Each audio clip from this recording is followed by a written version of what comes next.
We're back with another video for Luphonics. I'm Cody, and our boy Josh is back too already. That's cool. That's cool. This time we're actually doing something very special.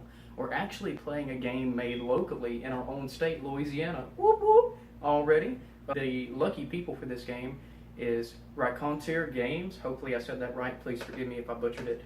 But they are actually a gaming company from Lafayette, and they have made a game that we are going to play called Evangeline. And Evangeline is a type of game similar to Dear Esther or Going Home. Everybody likes to dub these walking simulators, but they're very rich on atmospheric story, exploration, just anything dealing with how the player interprets what the author and intent is of the game. And this Evangeline specifically is a short story, first-person narrative where color helps guide you through the world.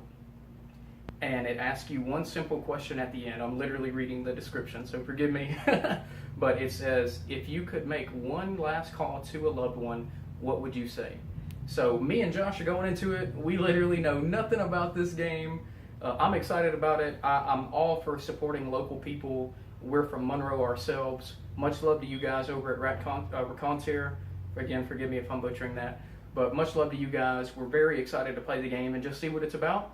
And yeah. Josh, any closing thoughts before we head on in? Just going to say I hope you guys enjoy this new video we coming out with. I'm really excited to see what these guys have put together. I love a good story, and I'm hoping you guys can tell us what you think about it, or you guys get a chance to play it. The game is only $8, so if you got a spare $8, just go on and play it for yourself. And I think you experiencing that yourself, or whatever we're going to be experiencing right now, will give you maybe another perspective on it. So I'm just excited to be here, and I hope you guys enjoy. Let's do it. 2 hours later. Wow, man. Just finished Evangeline, and that was some interesting stuff, dude. Yeah. I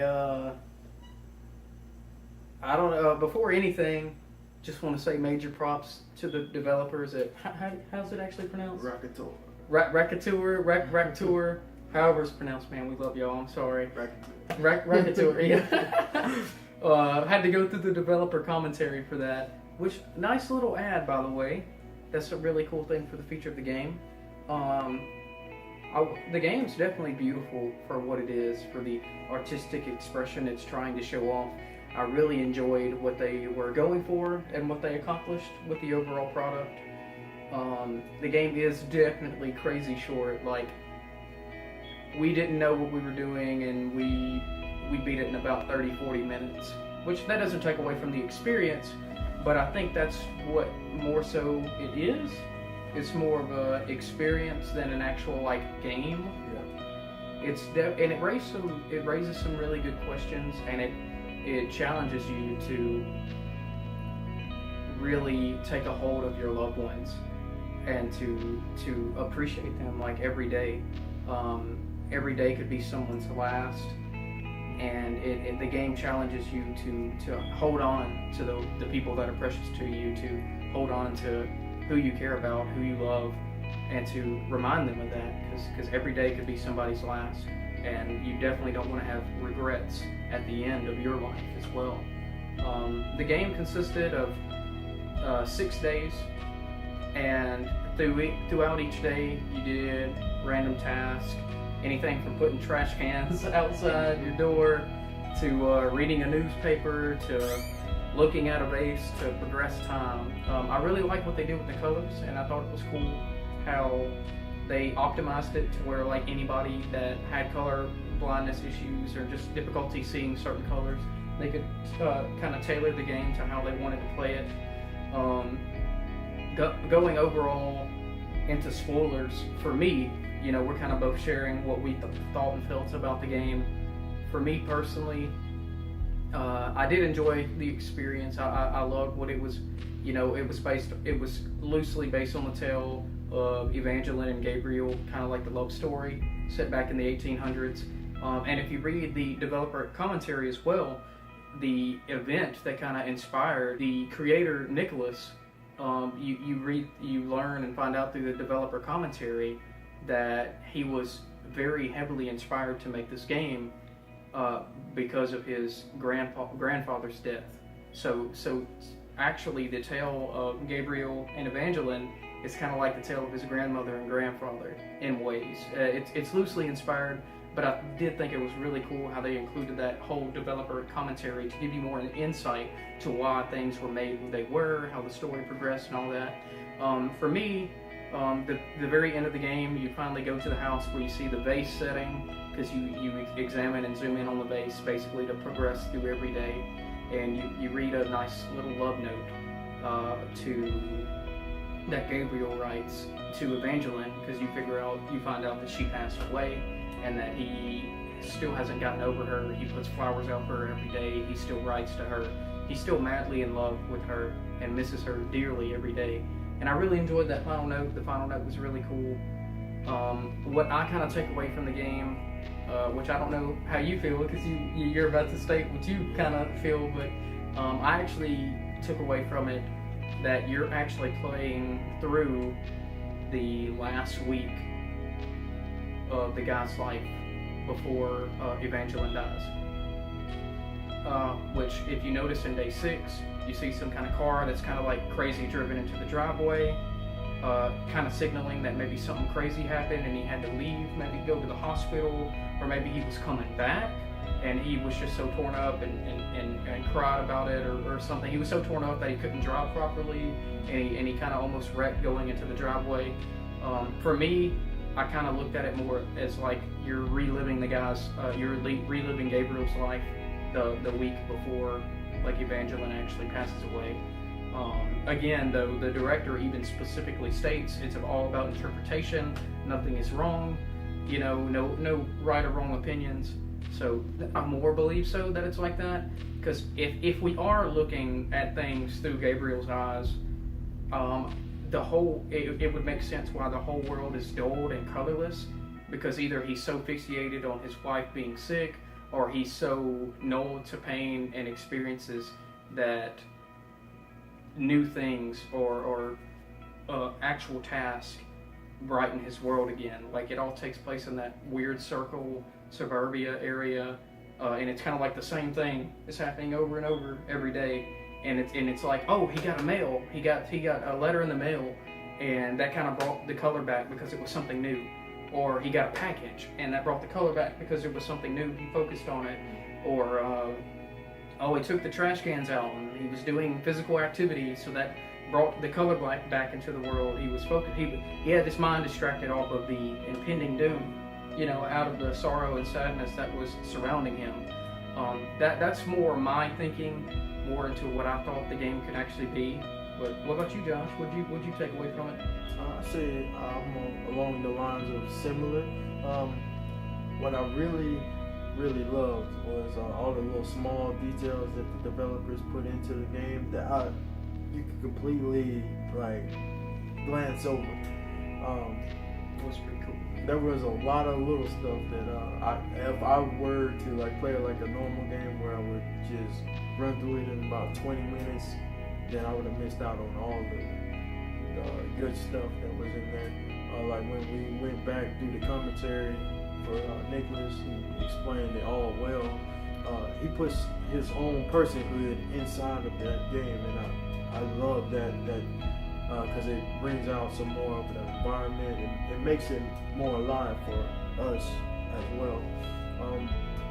I took it from a perspective of maybe that the person I was didn't really exist as far as the player goes. I think that's why we didn't see a reflection or anything like that. We just saw a perspective, looking into all these different lives and saying, wow, we could literally look at all the little problems that were going on in the lives, like the journal that was on the ground. There was notes with Jessica. She was going on about her struggles and stuff like that. I mean, you could even say, in some sense, it could have been God looking down at the prayers of people. That journal could have been her prayer that her parents or people around her would love her the same as she was. I assumed that she got pregnant or something like that. But I really love those little details, and it made me feel like I couldn't do too much about all those situations, but I was still walking in those situations with that person.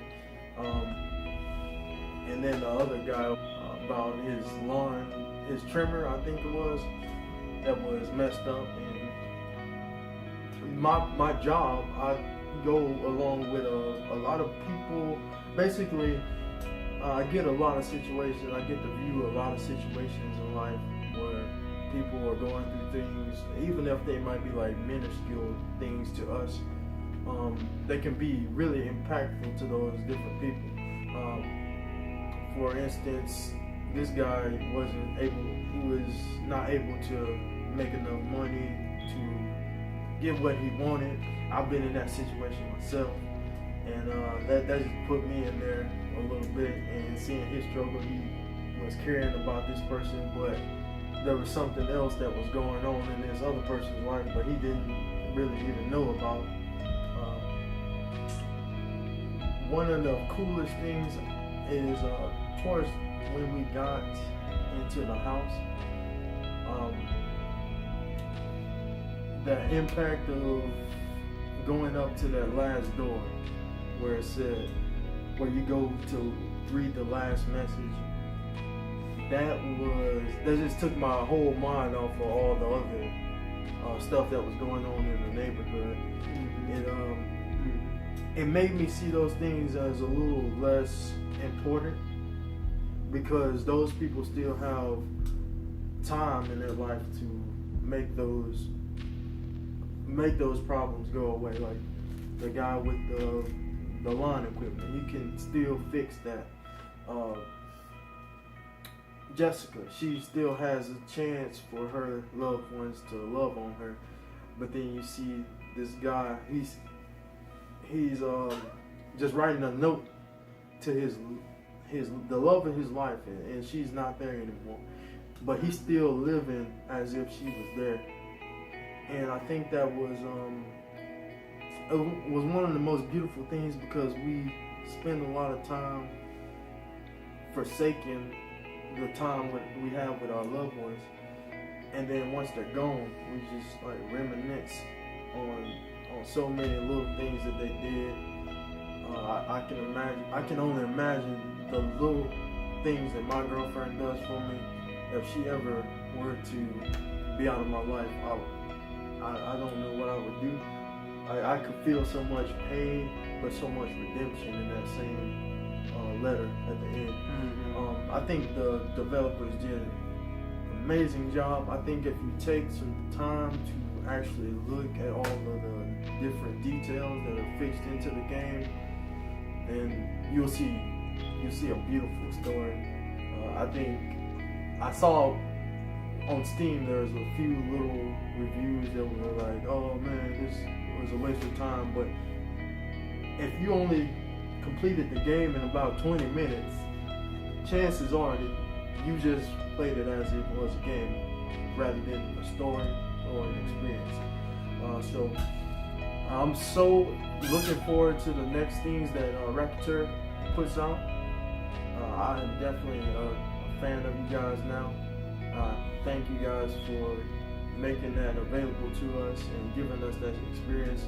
I called my mom and I told her I love her on the phone, and like we're going through a lot of stuff right now, and that just put that little simple thing in my mind to call somebody I love, and that could mean so much to them. That could change the world, change their world. So that in itself was a correlation to the game, with all these little simple things that change the world within our lives, just little stuff. So I'm looking forward to the next Raconteurs game. I thank you guys so much for having me, and Always, brother. I'm Always. hoping to see what's next in store for us. Yeah, I think the whole gaming experience of Evangeline can be summed up to something the developer commentary said, and it's that you just put a little more kindness in the world.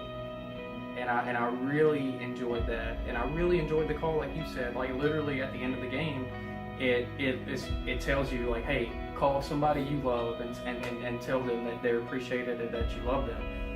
And it was like literally do this, we'll wait, press enter 3 times.